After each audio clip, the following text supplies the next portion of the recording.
آپ سب متوسط یا غریب لوگ بیٹھے، میرے نبی جیسا غریب پوری کائنات میں کوئی نہیں۔ میں جبوتی صومالیہ گیا ہوں، وہاں کے غربت کو دیکھ کر مجھے لگا جیسے لفظ غربت بھی ان کی غربت پہ روتا ہے۔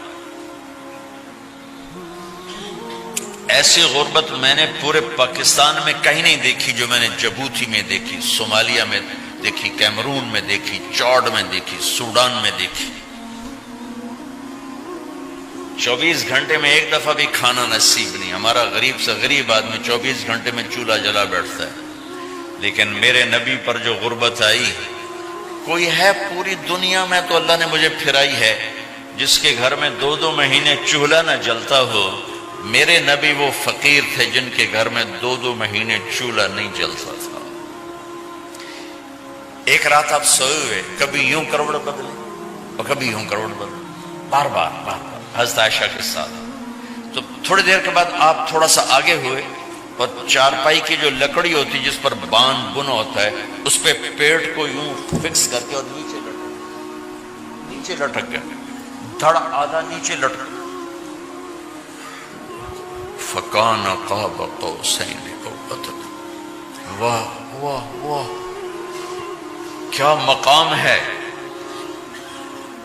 قاب قوسین، اور کیا حالات سے گزر رہے ہیں کہ یوں آدھا دھڑ نیچے لٹک گیا۔ ام عائشہ اٹھ کے بیٹھ گئی، یا رسول اللہ خیریت کیوں؟ آپ اٹھ کے بیٹھے کہ عائشہ بھوک بہت لگی، بھوک بہت لگی، اس لیے پریشر دیا تاکہ وہ جو بھوک کی طلب ہے نا میدے میں، اس کو پریس کیا، اس لیے پتھر باندھتے تھے کہ وہ پیچھے چلا جائے۔ اب مسجد میں تشریف فرما تھے، ایک صحابی نہ کر کہ یا رسول اللہ یہ دیکھیں، کپڑا ہٹایا، یہ دیکھیں میں نے پیڑ پہ پتھر باندھا۔ جن کے لیے کائنات بنائی، جنہیں اپنا حبیب کہا، جن کے چہرے کی قسمیں اٹھائیں، والضحیٰ، جن کی زلفوں کی قسمیں اٹھائیں، واللیل اذا سجا، جن کے منہ سے نکلے بول کی قسم اٹھائی، وقیلہ، جن کے کتاب کی قسم اٹھائی، والقرآن المجید، جن کے شہر کی قسم اٹھائی، وہذا البلد الامین۔ اتنی بڑی ہستی، آپ نے کہا ذرا ادھر دیکھو، آپ نے پیٹ سے کپڑا ہٹایا تو آپ نے 2 پتھر باندھے، دیکھو میں نے 2 باندھے۔ کوئی ایسا فقیر ہے دنیا میں؟ دکھاؤ۔ عائشہ بھوک بہت لگی تو اللہ کے تو حضرت عائشہ رونے لگی کہ یا رسول اللہ پھر آپ اللہ سے مانگتے کیوں؟ کہ عائشہ نہیں مانگوں گا، اسی بھوک میں اللہ سے ملاقات نہیں مانگوں۔ مجھ سے پہلے میرے جو بھائی آئے انبیاء، وہ اسی فقر میں گئے، میں بھی اس فقر میں جاؤں گا۔ اپنے گھر میں یہ دکھ رکھا، اپنی اولاد کے ذبح ہونے کو قبول کیا تاکہ آئندہ آنے والی امت کا غریب طبقہ گلہ نہ کرے، شکوہ نہ کرے، حرام راستوں پہ نہ جائے، غلط راستوں پہ نہ جائے، اور مالدار فخر نہ کرے میں کوئی بڑا آدمی بن گیا ہوں، میری اتنی بڑی فیکٹری بن گئی ہے، میری اتنی بڑی کمائی ہو گئی ہے۔ یہ نہ یہ بڑائی کی چیز ہے، نہ وہ چھوٹائی کی چیز ہے۔ جس سے اللہ راضی ہے وہ بڑا ہے، جس سے اللہ ناراض ہے وہ چھوٹا ہے، چاہے غریب ہے چاہے مالدار ہے۔ حضرت عائشہ فرماتی ہیں بیٹا 2 مہینے گزر جاتے تھے، ہمارے گھر میں چولہا نہیں جلتا تھا، چولہا نہیں جلتا تھا، 2 ماہ گزر جاتے تھے۔ ایک دفعہ باغ میں تشریف لے گئے، عبداللہ بن عمر آپ کے ساتھ ہیں، صبح کا وقت ہے، تو اب کھجوریں گری پڑی، جو ملک نہیں ہوتی نا، کسی کوے نے ٹھونک ماری، کسی طوطے نے اس کو ایسے ہی وہ اس کو ٹک دیا اپنی اس کے ساتھ چونچ کے ساتھ، تو وہ گر پڑی۔ اب اٹھا کے صاف کر کے کھا رہے تھے اور عبداللہ سے کہہ رہے تھے عبداللہ تو نہیں کھاتا؟ انہوں نے کہا جی مجھے بھوک نہیں ہے۔ آپ نے کہا عبداللہ مجھے بھوک ہے، آج 4تھا دن ہے میں نے کچھ نہیں کھایا، 4تھا دن۔ تمہیں کوئی ہے جس کے ہاں 4 دن فاقہ چلتا ہو؟ آج 4تھا دن ہے میں نے کچھ نہیں کھایا۔ ہمارے دسترخوان پہ کتنا کھانا اٹھا کے کوڑے کے ڈھیر میں جاتا ہے، آج 4 دن گزر چکے ہیں میں نے کچھ نہیں کھایا۔ هذه صبح رابعة ما ذقت شيئا، آج چوتھی صبح میرے اوپر طلوع ہوئی ہے، ایک لقمہ نہیں کھایا۔ آپ مسجد میں بیٹھے تھے، کعب بن عجرہ آئے تو آپ کو دیکھ کر ایسے کہنے لگے یا رسول اللہ مالی اراکا متغیر اللون، یا رسول اللہ آپ کا چاند سا چہرہ چمکتا آج مرجھایا ہوا کیوں نظر آ رہا ہے؟ تو آپ نے یوں دیکھ اپنے پیٹ پہ یوں انگلی رکھ کر کہا ما دخل جوفی ما يدخل جوف ذاتک منذ ثلاث، کہا آج 3 دن گزر چکے ہیں، پیٹ میں ایک روٹی کا ذرہ داخل نہیں ہوا، ذرہ، لقمہ نہیں ذرہ، روٹی کا ایک ذرہ پیٹ میں داخل نہیں ہوا۔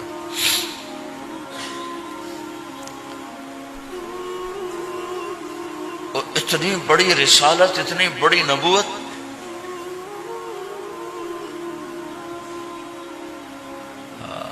اپنی امت کے غریبوں کی تسلی کے لیے اور اپنی امت کے مالداروں کو سبق دینے کے لیے کہ اللہ رزق دے تو اپنی حیثیت نہ بھولو، اور اللہ نہ دے تو اپنے حبیب کی قربانی نہ بھولو۔ انہوں نے تو جان بوجھ کے یہ کیا، جان بوجھ کے، یہ نہیں کہ آپ کو کوئی تنگی اللہ کی طرف سے، جان بوجھ کے۔ اور سارے گھر کا یہ حال ہے۔ حضرت فاطمہ رضی اللہ تعالیٰ عنہ سے ملنے گئے، کہا بیٹے میں اندر آ جاؤں، میرے ساتھ عمران بھی ہیں، ایک صحابی تھے عرب سردار، میرے ساتھ عمران بھی ہیں۔ کہا ابا جان میرے گھر میں اتنی چادر نہیں کہ اپنے آپ کو چھپا سکوں، پردہ کرنے کے لیے میرے پاس چادر کوئی نہیں، تو آپ نے اپنی چادر اندر دے دی، کہا اس سے پردہ کرنا، تو لپیٹ لی۔ اب اندر آئے تو آپ نے پوچھا میں نے سنا تھا تو بیمار ہے، میں تیرا حال پوچھنے آیا ہوں۔ تو باپ کو دیکھ کے آنسو نکل آئے کہ یا رسول اللہ بیماری بھی ہے اور بھوک بھی ہے، دونوں ہی ہیں، صرف بیماری نہیں بھوک بھی ہے۔ بڑے بڑے مصیبتوں سے لڑ جانے والے ماتھے پہ کبھی بل نہ آیا، بیٹی کے آنسوں نے پگھلا بھی دیا اور رلا بھی دیا، آپ بھی رو پڑے، آپ بھی رو پڑے۔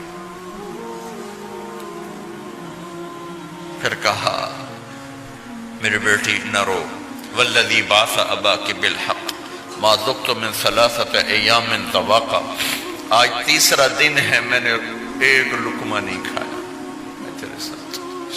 اور میری بیٹی میں تمہیں بتاؤں، میرے رب نے مجھے کہا تھا میرے حبیب اگر آپ چاہیں تو احد پہاڑ سونا بنا دو، 10 میل لمبا چوڑا ہے احد پہاڑ، 10 میل، میں احد پہاڑ سونا بنا دوں آپ کی خدمت میں پیش کروں؟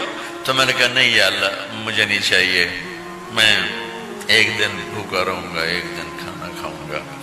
پھر فرمایا بیٹی کیا تجھے یہ عزت کافی نہیں ہے کہ اللہ نے تجھے جنت کی عورتوں کا سردار بنا دیا؟ یہ سرداری سونے چاندی میں تل کے نہیں ملی، میں قربان جاؤں۔ بھائیو اب سب ماشاءاللہ نوجوان نظر آ رہے ہو، تھوڑا وقت نکال کے اگر آپ پڑھے ہوئے ہو اپنے نبی کی زندگی پڑھا کرو، اپنے نبی کی زندگی پڑھا کرو، بڑا ایمان بھی بنے گا، حوصلہ بھی ملے۔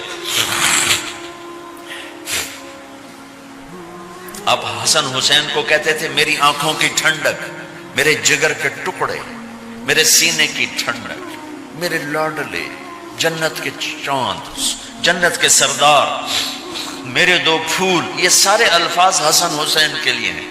اور ان کے بھوک کی وجہ سے رونے کی آواز سنتے تھے اور تڑپتے تھے، لیکن روٹی نہیں مانگی ان کے لیے، روٹی نہیں مانگی، کہ اپنی امت کے غریبوں کو تسلی دینی تھی کہ اگر میں فقیر بن کے جا رہا ہوں تو تمہارے اوپر بھی امتحان ہے، چند دن برداشت کرو۔ آپ نے فرمایا سب سے پہلے میں جنت میں داخل ہوں گا، سارے نبیوں پر جنت حرام ہے جب تک میں نہ چلا جاؤں، اور ساری امتوں پر جنت حرام ہے جب تک میری امت نہ چلی جائے، سب سے پہلے میں جنت میں داخل ہوں گا۔ وما یا فقراء المؤمنین، اور میرے ساتھ میری امت کے غریب لوگوں، میرے ساتھ میری امت کے غریب لوگ میرے ساتھ پہلے داخل ہوں گے۔ حضرت فاطمہ کے گھر میں فاقہ حد سے بڑھ گیا تو حضرت علی نے فرمایا کہ جاؤ اللہ کے نبی سے کچھ تو مانگ کے آؤ، کچھ تو پیٹ میں جائے۔ زندگی میں کبھی ایسا موقع نہیں آیا، یہ ایک دفعہ اتنا فاقہ آیا کہ حضرت علی جیسی ہستی نے بھی کہا جاؤ۔ تو آپ تشریف لائیں اور دروازے پہ دستک دی تو اتنا پیار تھا. جب حضرت فاطمہ گھر میں داخل ہوتی، اللہ نے ہمیں اولاد کے ساتھ کیا سلوک کرنا ہے اللہ نے ہمیں اپنے نبی سے یہ بھی سکھایا. حضرت فاطمہ جب بھی گھر میں آتی، اور ساتھ ہی تو گھر تھا، دیوار سے دیوار ملی تھی، روز کا آنا جانا تھا، تو میرے نبی بیٹھے نہیں رہتے تھے، آؤ فاطمہ کیا حال ہے، کھڑے ہو جاتے اور تیزی سے آگے بڑھتے. دروازے پر ہی حضرت فاطمہ کا ہاتھ پکڑ لیتے، ہاتھ کا بوسہ لیتے، بوسہ لے کر ہاتھ پکڑے پکڑے بیٹی کو چارپائی پہ پہلے بٹھاتے، اس کے بعد خود بیٹھتے تھے. اکرموا اولادکم، میرے نبی نے کہا اولاد کو عزت دو، پھر وہ تمہیں عزت دیں گے. ہمارے ماحول میں اکثر ماں باپ نے اولاد پہ ڈنڈا ہی اٹھایا ہوتا ہے، پھر ان میں بغاوت پیدا ہو جاتی، پھر کہتے ہیں اولاد نافرمان. آپ نے دستک دی تو کہنے لگے یہ تو فاطمہ کی دستک ہے، خیر تو ہے، پہلے تو کبھی اس وقت میں آئی نہیں. تو آپ نے ام ایمن سے کہا دروازہ کھولو.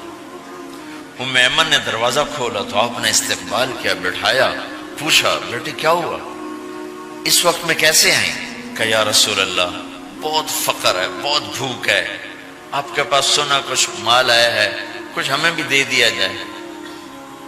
اتنی صابر بیٹی زندگی میں ایک دفعہ بھوک کی شکایت لے کر آئیں، اور آگے باپ نے پھر پیپر لے لیا، پھر امتحان میں ڈال دیا.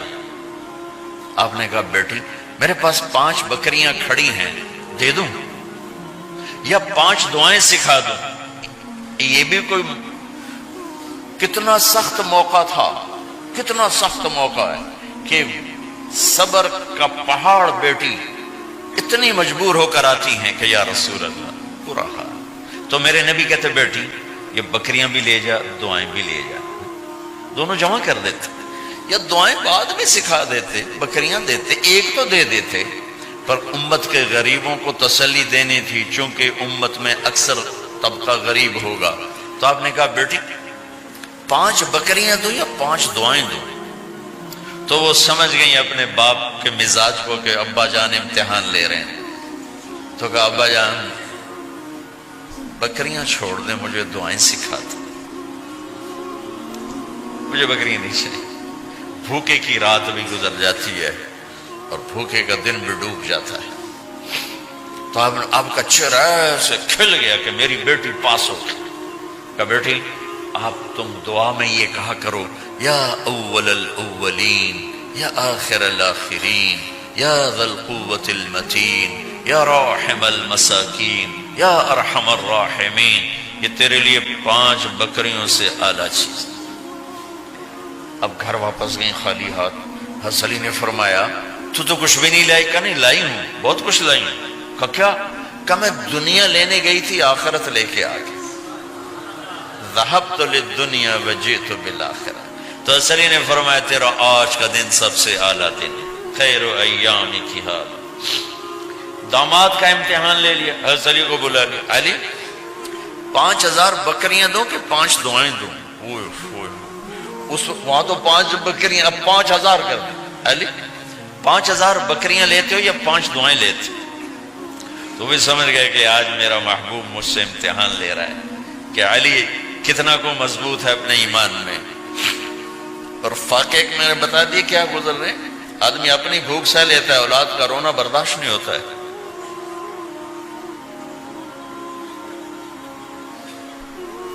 علی 5 دعائیں دوں کہ 5000 بکریاں؟ حضرت علی نے عرض کی یا رسول اللہ دعائیں سکھا دیں، بکریاں نہیں چاہیے. میرا نبی کا چہرہ کھل گیا کہ میرا داماد بھی پاس ہو گیا. علی تو یہ دعا مانگا کر روزانہ، اللہم اغفر لی ذنبی ووسع لی خلقی وبارک لی فی رزقی وقنعنی بما رزقتنی ولا تذهب قلبی الی شیء صرفته عنی. یہ 5 دعائیں تو مانگا کر، 5000 بکریوں سے زیادہ ہے. اللہم اغفر لی ذنبی، اللہ میرا گناہ معاف کر. وسع لی خلقی، میرے اخلاق عالی شان کر.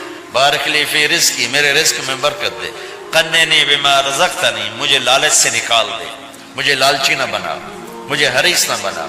ولا تذهب قلبی الی شیء صرفتہ عنی، جو تو نے مجھے دیا نہیں اس کی میرے اندر سے طلب بھی ختم کر دے، مجھے اس کا طلبگار بھی نہ بنا، کہ یہ 5000 بکریوں سے زیادہ ہے۔ میں نے تھوڑا سا اپنے نبی کے گھر کا نقشہ آپ کو بتایا کہ یہ چند دن صبر کی دنیا ہے، اللہ راضی ہو گیا تو موت سب سے خوبصورت پیغام